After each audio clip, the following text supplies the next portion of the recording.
You can't outwork a bad diet. You gotta pick up some weights. There's no ifs, ands, or buts about it. And cardio is super duper important, so you're breaking down that fat and that weight while building lean muscle mass. Welcome back to the channel. First off, thank you all so very much for your patience, but I'm back with another video. Today we're diving into fitness and fat loss cheat codes that actually work. No gimmicks, no shortcuts, just real strategies that make the process way easier. Let's get into it. Here are my top 3 fitness cheat codes that I wish I would have known when I was nearly 300 pounds, but now I'm 100 plus pounds down naturally. I've been able to maintain that weight loss plus more over the last 8+ years, and I own a women's only gym here in Houston, Texas. So use my cheat codes to help you get to some progress and get to some progress sooner than later. Let's get it. Number 1 cheat code, and I'll preach this one to you every single day. Nutrition is for fat loss. Weights are for strength and lean muscle mass. Cardio is for good heart health, endurance, and also to break through that lean muscle mass. That's number 1 to the cheat code. You can't outwork a bad diet. You gotta pick up some weights. There's no ifs, ands, or buts about it. And cardio is super duper important, so you're breaking down that fat and that weight while building lean muscle mass. Number 2 of my cheat codes, I wish I would have known when I was nearly 300 pounds. You only need 4 to 6 good compound movements to work out, okay? I like to work out 3 to 4 times a week. I do cardio every single day. For strength training, you only need 3 to 4 times a week, 4 to 6 exercises, make it compound, hit multiple muscle groups, burn some calories, pick up some weights, get out the way. That's number 2 to the cheat code. Number 3 of my fat loss cheat codes, listen, there's no such thing as a cheat day. You have to learn how to plug in what you enjoy into your macros. So for instance, if I love cheese balls, lesser evil, and I know there are 40, I can have 40 cheese balls for about, I want to say 180 calories. I can't remember off the top of my head. I just fit that into my macros versus just trying to cancel it all out. And then by the weekend comes, I'm binge eating because I haven't had the foods that I enjoy. Learn to fit what you enjoy into your macros and don't have them every single day. You can have it today, not tomorrow.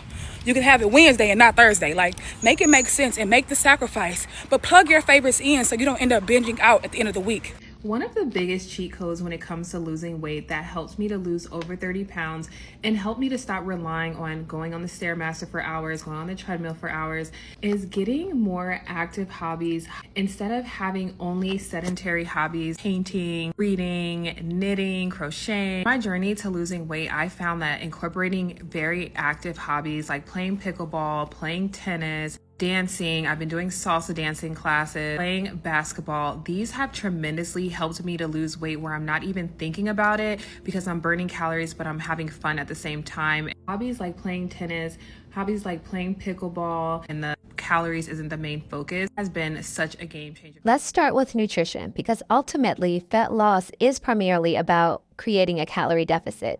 But here's the cheat code. It doesn't have to be drastic. The key is consistency, not restriction. Focus on whole foods, lean proteins, veggies, and carbs that fuel you. Meal prep. Repeat your favorite meals and keep it simple. When you remove the guesswork and decision fatigue, you'll find it's much easier to stick to a healthy eating routine without feeling deprived. Next step, strength training. This is a game changer because muscle is metabolically active, meaning it burns calories even when you're not working out. Lifting weights or even doing body weight exercises 2 to 4 times a week can help reshape your body and boost your metabolism. Start with the basics, some squats, presses, and rows, and then progressively increase your weights or reps over time, and you'll see real changes. Now let's talk about cardio. It's definitely helpful for fat loss, but it's not the whole story. A few moderate cardio sessions each week can support heart health and burn extra calories, but don't rely on it to do all the heavy lifting. If you enjoy cardio, fantastic. But even something like a 20-minute brisk walk every day can work wonders, not just for your body, but for your mental health too. What y'all know about some shrimp on a cut? Look, 96 foreground beef and shrimp, we're like this when I'm in a calorie deficit, okay? Look, gladly, I will choose red meat over chicken breast any day. Any day. And you get like more volume.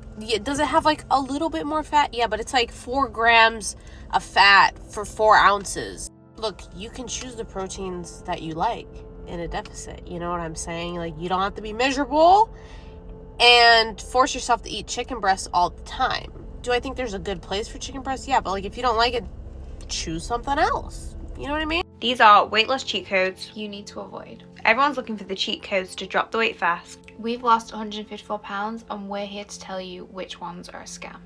Focusing on only the scales to measure your progress. It becomes obsessive, and plus the scale is a lie. The weight fluctuates daily. You'll never know whether it's muscle, fat, or water. Purely focusing your weight loss only on exercise. We all know abs are made in the kitchen. 80% of weight loss is all down to nutrition.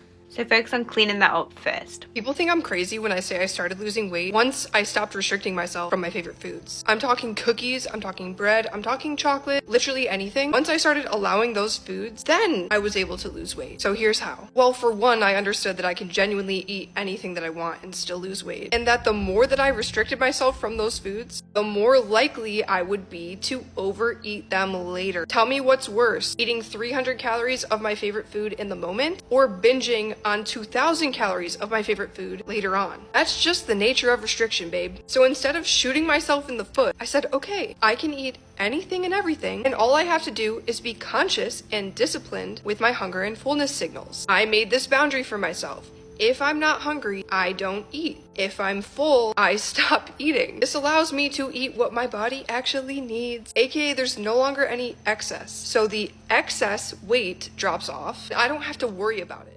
One of the biggest mindset shifts I've made is ditching the idea of cheat days.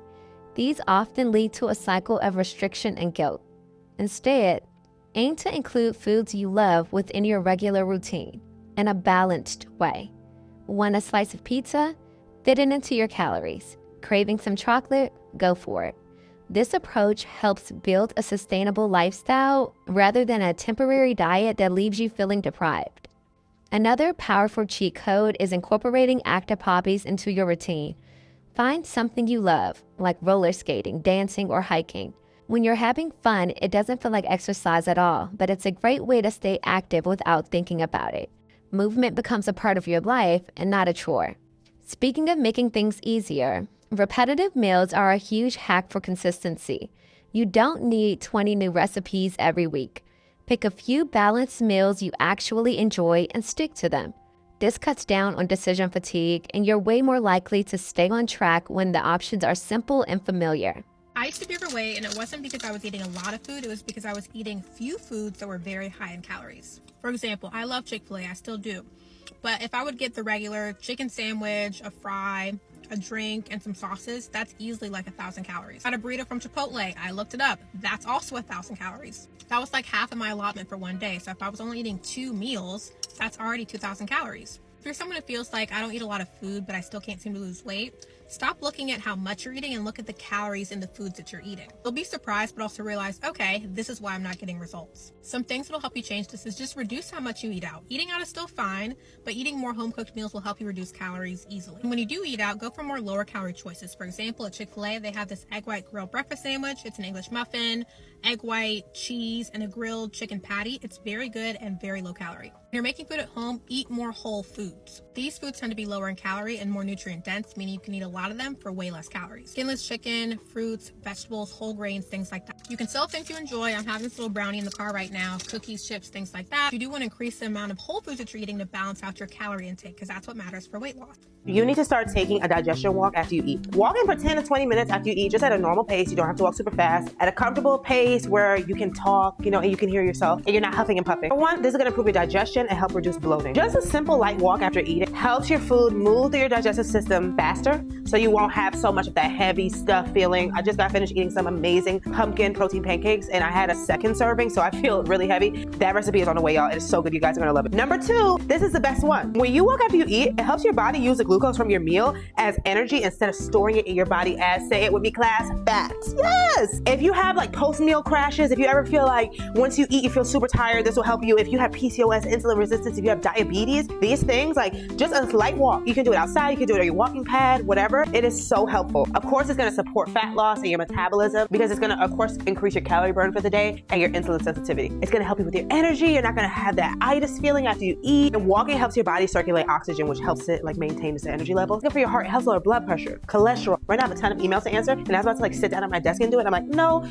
we can do it from right here. I can answer from my phone. I'm going to do 20 minutes. I'm going to feel amazing. What you want to do is start your walk within 30 minutes of finishing your meal. Because that's when your body starts digesting the food and your blood sugar will naturally start to rise.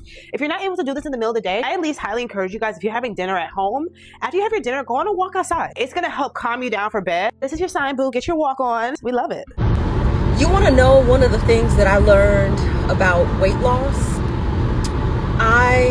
First of all, let me tell you, since August, I have lost 40 pounds. Like the beginning of August, I've lost 40 pounds pretty consistently. And the one thing that I learned about weight loss is in order to lose the weight, you of course have to control your diet, but eating the same things over and over and over and over again is actually key. It's the cheat code, which is probably one of the reasons why people do a lot of meal prepping. So that way it's easy, it's convenient, it's right there, and eating that same thing over and over and over again and creating that routine really helps your body. The other thing is you have to fall out of love with food. We love food. I love all of the things. I love cookies and candy and cake and burgers and pizza and all of the things, but at some point you have to realize that food is not comfort, food is not companionship, food is not your friend, that's not what food is. Food is nourishment. Food is what you need in order to live. And while it is an enjoyable process to eat the food, you kind of have to remove it from being an enjoyable process, because that, I think, is what we get addicted to. I'm not a dietitian. I'm not a weight loss expert. I'm none of those things. I'm just a chick who lost 40 pounds. Another mindset shift that helped me is decentering food. Not every moment needs to be centered around eating. When you stop using food as entertainment, comfort, or reward, it becomes easier to make healthier choices. Fill your life with activities like movement, hobbies, friends, and food naturally takes its rightful place as fuel and enjoyment and not the main event. Real fat loss happens when you stop dieting and start building a lifestyle. Diets are short-term fixes. The healthy habits are what bring lasting change. Let go of the idea of quick results and focus on slow, steady progress. The habits you build now are what will carry you forward. Lastly, let's talk about alcohol. I like an occasional cocktail just as much as the next person, but it's often a hidden culprit in fat loss struggles. Alcohol adds empty calories, messes with your sleep, and lowers your inhibitions, making it easier to overeat. You don't need to cut it out entirely, but cutting back or saving it for special occasions can help speed up your progress. When I was struggling to lose weight, I remember thinking, these skinny bitches have some kind of cheat code. There's something that they all have figured out that I just don't know. I was on a mission to learn what that secret skinny bitch knowledge was. I really just started paying attention. My best friend, we went on a vacation and I just noticed things about her. Even on vacation, she wanted to exercise. She always wanted to take the stairs. She was always drinking hot tea. She just operated in a certain skinny bitch way. And I just picked up little things here and there. It was just the first time I really learned that there are certain lifestyle changes you can make in order to maintain a lean body. I don't know when we started saying lean instead of skinny. It's really hard to change your life when you're used to doing things a certain way. And that's why it's good when friends have skills or something about a friend that inspires us, because we can learn from them. I honestly just want to be that person for y'all. Sometimes you just need to be exposed to new information, but sometimes people don't want the answer. People want an answer that satisfies what they want to do. When it comes to things like weight loss, people are looking for that one thing you can change, and then it'll all the pounds will fall off. That one thing, that one pill, that one whatever. They want it to be one thing, when in reality, it should be a general lifestyle of wellness. It's not like, oh, I'm just going to drink water and then I'm going to lose weight. Or, oh, I'm just going to go to the gym and I'm going to lose weight. No, it's like this combination of, I'm going to prioritize movement. I'm going to watch what I eat and eat whole foods. I'm going to prioritize sleep. I'm going to drink water. I'm going to take probiotics to help with my gut. It's like a collection of healthy habits. Maybe it's just the human brain that, like, thinking about it holistically like that is just too daunting. So we want just one thing. If anything, use that to your advantage to just get one healthy habit at a time. First healthy habit I got was working out. Then I had to learn how to eat healthy. So that was 2 things that I got under control. But then there were other things like sleep and alcohol. Oh my God, I need to do a whole video on alcohol usage because I feel like that was honestly the missing puzzle to my weight loss success. Like cutting out alcohol just made every part of my body run better. Over time, I just developed different healthy habits. And what I want to do is expose my audience to healthy habits. So, you know, you can pick up what you want, leave what you don't. And that's a wrap on fat loss cheat codes that really helped me make lasting changes. Remember, it's not about perfection. It's about building sustainable habits that you can stick with. If you found this video helpful, hit the like button. Subscribe and drop a comment telling me which cheat code you're going to try first, or share your own tips. Thanks so much for being here, and I'll catch you in the next one. Bye.